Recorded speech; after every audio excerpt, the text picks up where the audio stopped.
welcome back na naman guys sa panibagong nating vlog at panibagong episode, panibagong paglalakbay. Dito po tayo ngayon sa Barangay Bisan Juan, sa Ross Pandan, sako po ng Baybay City. Ay 10 lang po, murang-mura at abot kaya sa ating bulsa.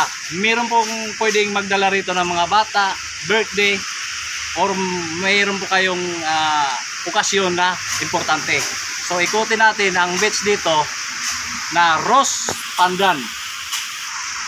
Pwedeng magdala ng mga bata kasi malinis naman yung area. Maganda naman ang view rito. Overlooking po rito ang lugar na ito. Meron din silang mga cottage dito na pwedeng pagdalhan ng mga pamilya. So, tingnan natin yung cottage nila. Ipopromote natin yung sariling sariling gawa ng mga Pilipino.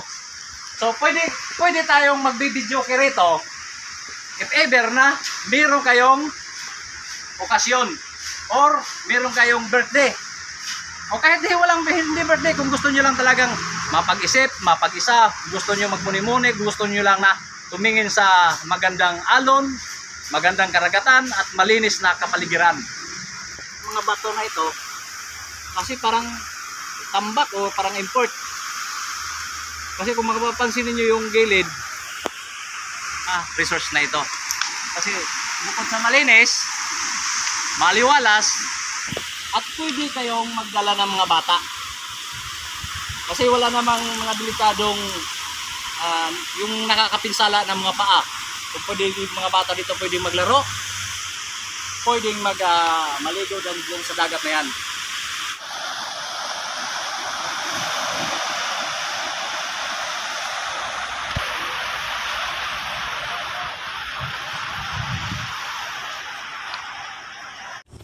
So ngayong araw na ito guys, bibisit tayo sa malaking poon.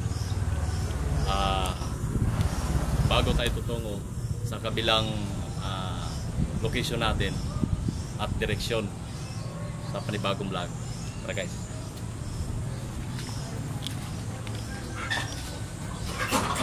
Muna. So guys, maglalakad muna tayo paakyat ng ilang step kasi para isang magandang tanawin dito. Tara na, let's go.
Okay.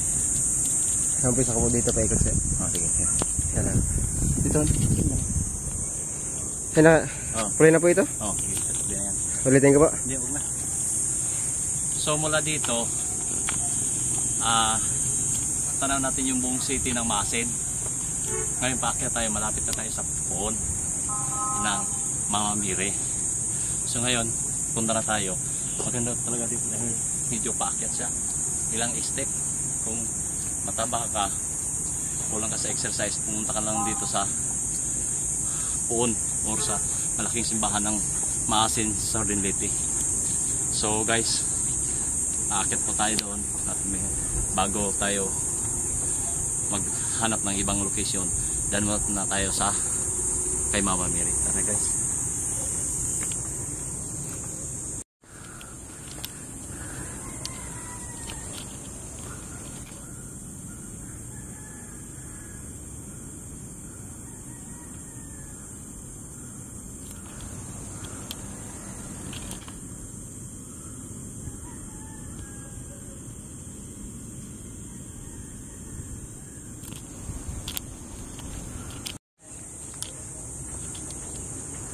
Ay, salamat. Nakarating na rin kami dito, Mama Miri.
Ako guys, taga rito talaga ako. Dito ako pinanganak.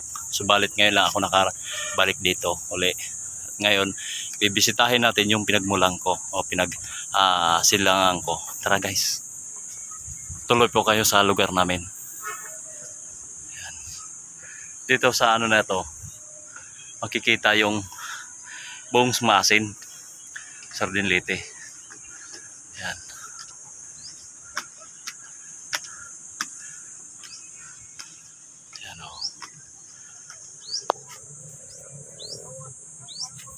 Ako guys, taga rito talaga ako. Dito ako pinanganak. Subalit ngayon lang ako nakabalik dito uli. Ngayon, bibisitahin natin yung pinagmulan ko o silangan ko. Tara guys. Tuloy po kayo sa lugar namin. Ayan. Dito sa ano na to, makikita yung buong Maasin, Sardin Leyte. Ayan.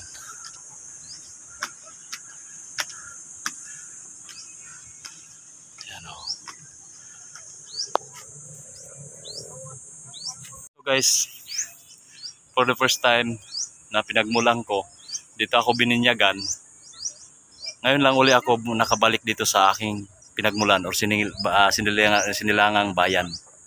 So, malaking pasalamat ko sa lahat ng mga supporters ko at mga kasamahan ko din ng mga vlogger kagaya ko na challenge ako doon sa mga sinasabi nila na kung saan ka nang mumula, dapat doon ka rin babalik. So ngayon, babalikan natin kung saan guys tayo pinagmula at saan tayo sinilang.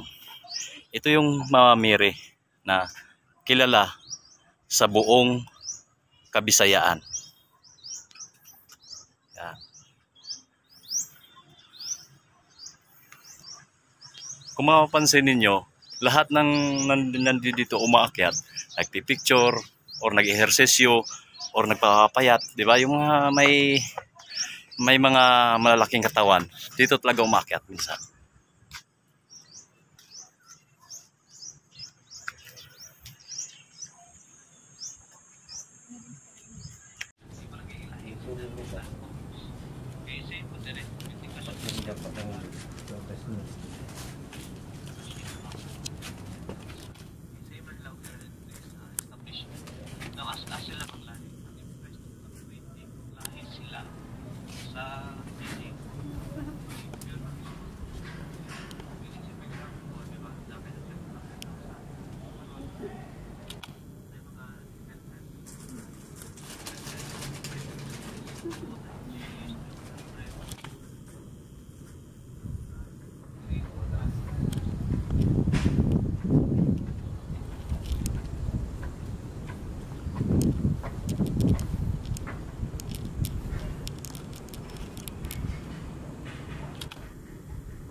So guys, narating na natin yung lugar kung saan ako sinilang or pinanganak. For the first time, ngayon lang ako nakabisit ulit dito dahil sa sobrang dami ng mga trabaho o tinatawag na busy nga. Lalong-lalo na sa mga OFW or oversized Filipino worker, kung saan man kayo naroroon, kung kayo may taga rito, please follow my page, TRM Hunters Vlog. So andito po kami ngayon ulit with my partners, bumisita dito sa Maasin. Saktong-sakto po ay nagka-trouble po ang aming baso. Ngayon bumisita kami uli sa aming location. So ngayon mag-iikot-ikot tayo. Ikutin natin yung buong Maasin Leyte, sa mga beach resorts, sa mga pasyalan na magaganda dito sa ating bansa ay kailangan natin ikutin at ipopromote natin yung sariling atin. Hindi natin pwede i-promote yung hindi sariling atin, yung nag-i-import tayo ng ibang video. So ngayon pupunta tayo at siyempre magsisindi tayo ng kandila at magpapasalamat na rin na ngayon maganda ang panahon. Kaya tara na. So makikita natin yung buong syudad ng Maasin. Yung yun nga yung sa tapat, diversion yun eh. Hindi ko alam kung saan ang labas nun, saan ang exit. Entrance at saka exit, hindi pa kasi na masyadong nadidevelop. Pero actually, ngayong taon na ito siguro is matatapos na yan. Yun ang diversion. Nasuzoom ko sa camera ko. Ayan. At siyempre tanaw na tanaw natin yung Maasin City.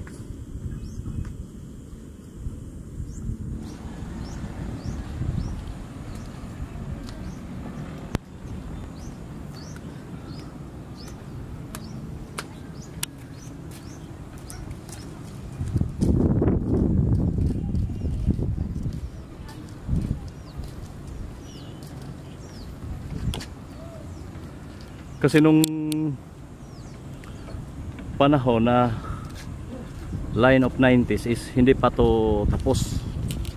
Kaya siguro hindi ko to napapansin nung araw na ito.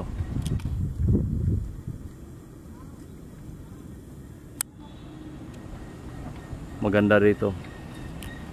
Nakaka-relax.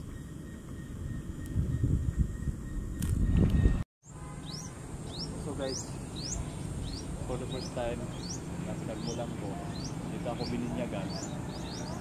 Ngayon lang uli ako nakabalik dito sa aking pinagmulan o sinilangang bayan. So malaking pasalamat ko sa lahat ng mga support.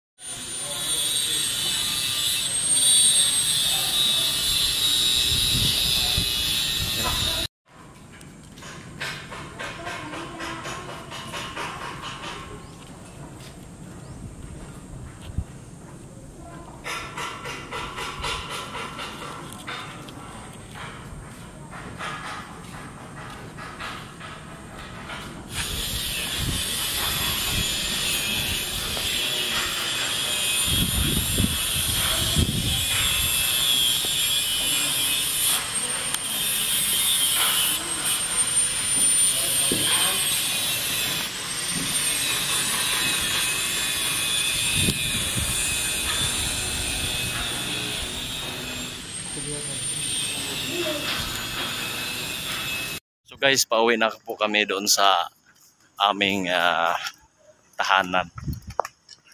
At babalik na naman po kami at dadako na naman tayo sa ibang location at ibang lugar. So maraming salamat sa sumusuporta at gumagabay sa akin sa mga sa Panginoon at lalo na din sa mga followers ko. Maraming salamat sa inyo guys.